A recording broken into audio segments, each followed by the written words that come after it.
বিদ্যাসাগর সেতুর একেবারে পাশেই আমাদের ফুল দোকানটি ছিল। ওই মাধবদা দাঁড়িয়ে রয়েছে।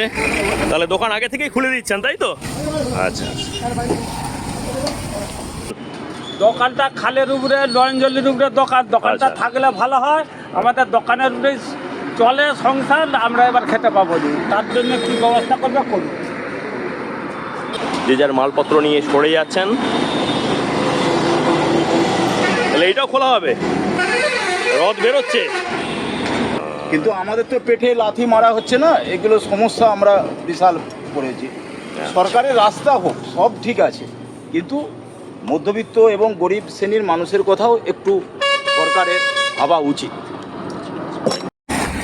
পূর্ব দিকে ঘাটাল ঢোকার পথে সার্ভিসিং এবং খোলাখুলিটা শুরু হয়েছে। দিলে তো খুবই ভালো হয় আমাদের। আচ্ছা, ঠিক আছে। সামনেই ঘাটাল বিদ্যাসাগর ব্রিজ, আর ঢিল ছোড়া দূরত্বে দেখিয়ে দিচ্ছি সকাল সকাল এই কাঠামোটা খোলার কাজটা চলছে।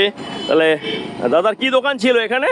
এখানে সাইকেল দোকান, কার দোকান, মোটর সাইকেল দোকান, গ্যারেজ। তাহলে আগে থেকে খুলে নিচ্ছেন? হ্যাঁ, খুলে নিচ্ছি। মানে খুলে দিতে হবে। হ্যাঁ, 17 তারিখের আগে, 17 তারিখের পথে তো ভাঙা শুরু হবে। আর কি চাইছেন না? উন্নয়ন হোক, তার সাথে আমরা হ্যাঁ, রাস্তাটা আরও চওড়া হবে। হ্যালো এভরিওয়ান, ভাষাপল এবং আমাদের ইউটিউব চ্যানেলের প্রত্যেককে অনেক অনেক শুভেচ্ছা, ভালোবাসা, অভিনন্দন জানাই। আর এই মুহূর্তে ঘাটালে আপনাদেরকে দেখিয়ে দিই। আর এই মুহূর্তে ঘাটাল পাঁশকুড়ার ঠিক রোডের পাশেই ঘাটাল শহরের দেখতে পাচ্ছেন এই মার্কিংগুলো করেছে পিডাব্লিউডি থেকে। আর সেই অনুসারেই পাশের যে দোকানগুলো রয়েছে, যেগুলো মূলত পিডাব্লিউডি জায়গায় পড়ছে, তো যেহেতু নোটিশ অনেক দিনই দেওয়া হয়ে গেছে, সার্ভ করা হয়ে গেছে, এই সকাল সকাল আপনাদেরকে দেখিয়ে দিচ্ছি একদম খোলার কাজটা চলছে। তাহলে দাদারা আগেই খুলে দিচ্ছেন? হ্যাঁ। আচ্ছা, এটা কি দোকান ছিল? আচ্ছা, স্টিকার পয়েন্ট। ও, এখানেও দেখিয়ে দিই। এটা কার দোকান ছিল? ওটা কি কার দোকান ছিল? ও, এই দেখুন আগে থেকেই সব খুলে দিচ্ছে। তো ভালো কিছু দেখাতে পাচ্ছি, যেহেতু এগুলো ভেঙে দেওয়া হবে 17 তারিখ বা তারপর, ঠিক আর কয়েকদিনের মধ্যে সরকারিভাবে এই ঘাটাল পাঁশকুড়া রোডের ঘাটাল অংশের দুপাশেই উচ্ছেদটা শুরু হবে, অবৈধ নির্মাণগুলোকে ভেঙে দেওয়া হবে। তার মধ্যেই সামনেই রয়েছে প্রভু জগন্নাথ দেবের রথ। তো এই হচ্ছে এখানে রথের দোকান ছিল, একটি শিল্পালয় ছিল, এবং দাদারা নিজেরাই এটাকে খুলেছেন, তাই তো? হ্যাঁ, আচ্ছা, নিজেরাই খুলে নিচ্ছি। কি চাইছেন অ্যাকচুয়ালি চাইছি বলতে আমাদের পুনর্বাসন হলে খুব ভালো হতো। আচ্ছা, এবং আমাদের ঘাটালের ক্ষেত্রে এখন তো নতুন কোনো রাস্তা স্যাংশন হয় না, যেহেতু আমরা ফুটপাতের বাইরে, রাস্তার বাইরে অবশিষ্ট ঢালু জায়গার মধ্যে আমরা ব্যবসাটা করি। ছেড়ে বলতে যাই, হ্যাঁ, আমরা ফুটপাত থেকে ছেড়ে ঢালু জায়গা, সেইখানে আমরা ব্যবসা করছি। কিন্তু প্রশাসন এখন চাইছে সরকারি জায়গার উপর থেকে উচ্ছেদ করতে চাইছে। কিন্তু সবই ঠিক আছে, কিন্তু সাধারণ মানুষের কথা একটু ভাবার দরকার আছে।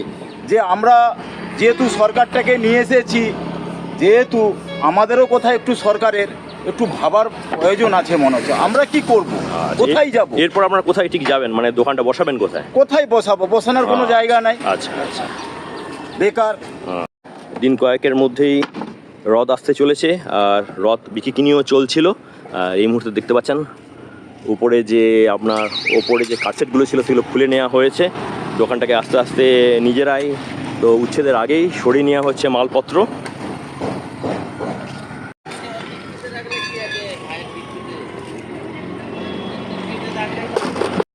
এই মুহূর্তে কুশপাতা বেলপুকুর মোড়ে রয়েছি, আর এখানেও দেখতে পাচ্ছি এই দোকানটি, যেটি দাগের মধ্যে পড়ে গেছে, খোলার কাজটা চলছে, কাঠামো খোলার কাজ চলছে। সকাল থেকে শুরু হয়েছে? আচ্ছা, তাহলে দাগের মধ্যেই পড়ে গেছে দোকানটা? আচ্ছা আচ্ছা, কি চাইছেন কি? পুরোনো বাসন একটু ভালো পাওয়া যায় একটু ভালো হয়। আমরা তো খাওয়া মানে এর উপরে সংসার চলে, সব কিছু চলে। দোকানটা থাকলে ভালো হয়, কারণ আমরা তো গরিব মানুষ, আমরা তো খেটে খাই, এই দোকানটার উপরে নির্ভর করে। আচ্ছা, পুরো এই রোডটা পুরোটাই একদম পড়ে গেছে, যত দোকান? দোকান আমাদের রাস্তার উপরে দোকান। আচ্ছা, খালের উপরে বলবি তো, খালাম নয়নজলির উপরে দোকান। দোকানটা খালের উপরে নয়নজলির উপরে দোকানটা আচ্ছা। থাকলে ভালো হয়।